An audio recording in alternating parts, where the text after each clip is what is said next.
ॐ वागीशाद्या सुमनसः सर्वार्थानामुपक्रमे यं नत्वा कृतकृत्या स्युः तं नमामि गजाननम्। नमस्करोमि। मैं आचार्य वरुण तिवारी आप सबको प्रणाम करता हूँ। हमें ऐसी आशा है कि माँ पीताम्बरा एवं भगवान गणेश की कृपा से आप का जीवन आनंदित होगा। आज बात करेंगे दिवाली पर्व की, जो कि वर्ष भर का सर्वोत्कृष्ट त्यौहार है। इस त्यौहार को हमें बड़े विधि विधान से वैदिक रीति के अनुसार संपादित करना चाहिए। आज हम बात करेंगे दिवाली का पर्व हमें क्यों मनाना चाहिए और विशेष क्या हमारे मुहूर्त हैं लक्ष्मी गणेश पूजन करने के, किस विधि के अनुसार हमें दिवाली का पर्व इस बार मनाना है। इस विषय पर हम विस्तृत रूप से चर्चा करेंगे। आइए पहले बात करते हैं दिवाली का पर्व क्यों मनाना चाहिए। हमारे भगवान श्री राम मर्यादा पुरुषोत्तम लंका पर विजय प्राप्त करके आज के दिन उनका अयोध्या में आगमन हुआ था और अयोध्या वासियों के द्वारा भगवान का आरती करके दीपक प्रज्वलित करके भगवान की आरती की गई थी, इसलिए हमें दिवाली का पर्व मनाना चाहिए। और हमारे 5 पांडव जो थे, पांडवों ने 12 वर्ष का वनवास एवं 1 वर्ष का अज्ञातवास बिता करके हस्तिनापुर में प्रवेश किया था। हस्तिनापुर वासियों के द्वारा पांडवों का दीपक से आरती की गई थी, इसलिए भी हमें दिवाली का पर्व मनाना चाहिए। जैन धर्म के अनुसार श्वेतांबर दिगंबर भी दीपों का पर्व आज के दिन मनाते हैं, इसलिए भी हमें दिवाली का पर्व मनाना चाहिए। दिवाली के पर्व पर विशेष हमें क्या करना चाहिए? लक्ष्मी एवं गणेश का भगवान लक्ष्मी एवं गणेश का विधि विधान से पूजन करना चाहिए, क्योंकि प्रथम बुद्धि के दाता प्रथम पूज्य भगवान गणेश हैं एवं वरद हस्त रखने वाली माँ लक्ष्मी हैं, जिनके द्वारा हमारा जीवन सुचारू रूप से संचालित होता है। भगवान गणेश और लक्ष्मी के पूजन हमें विधि विधान से करना चाहिए। इस बार हम बात करते हैं कि हमारे पूजन के क्या मुहूर्त हैं। देखिए, हमें विस्तृत रूप से जो लक्ष्मी जी का पूजन एवं गणेश का पूजन करना चाहिए, जिससे हमारे घर में लक्ष्मी चिरकाल के लिए निवास करे। तो हमें ज्योतिष के अनुसार स्थिर लग्न में हमें लक्ष्मी और गणेश का पूजन करना चाहिए। हमारी 20 तारीख को लक्ष्मी पूजन दिवाली का पर्व मनाना सुनिश्चित है। तो 20 तारीख को हमारी स्थिर लग्न किस किस समय है, इस पर हम बात करते हैं।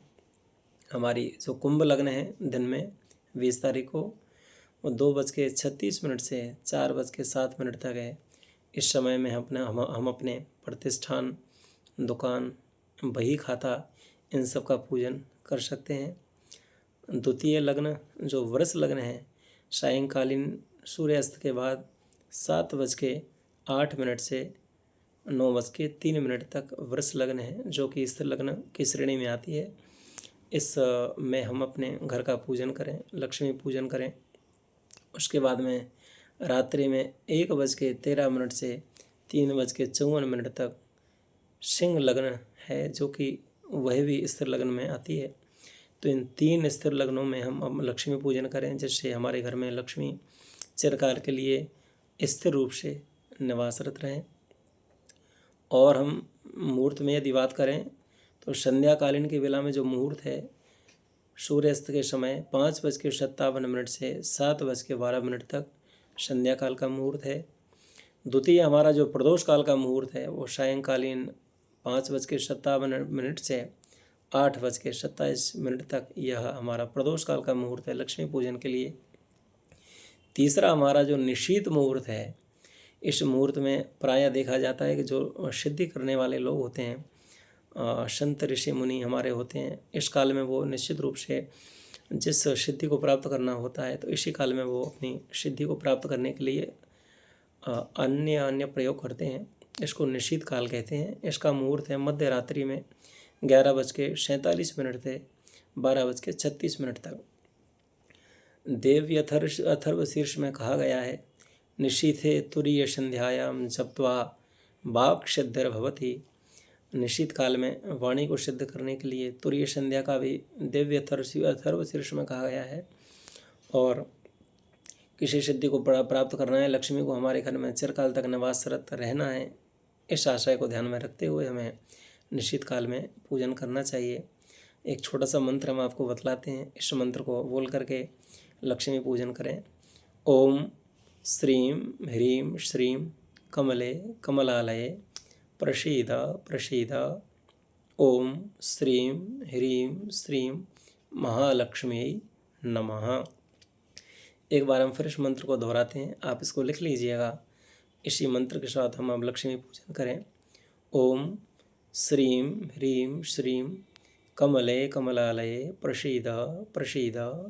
ओम श्रीं ह्रीं श्रीं महालक्ष्मी नमः। इस मंत्र से हम नाना सामग्रियों को भगवती लक्ष्मी एवं गणेश के चरणों में समर्पित करें और गणेश अथर्वशीर्ष का पाठ करें, श्री सूक्त का पाठ करें।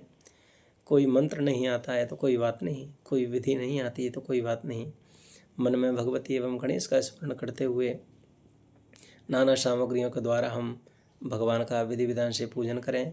भगवान लक्ष्मी और गणेश की कृपा आपके सब परिवार के ऊपर सदैव विद्यमान रहे। अष्टविध लक्ष्मी, 10 विध लक्ष्मी आपके घर में सदैव निवास करें।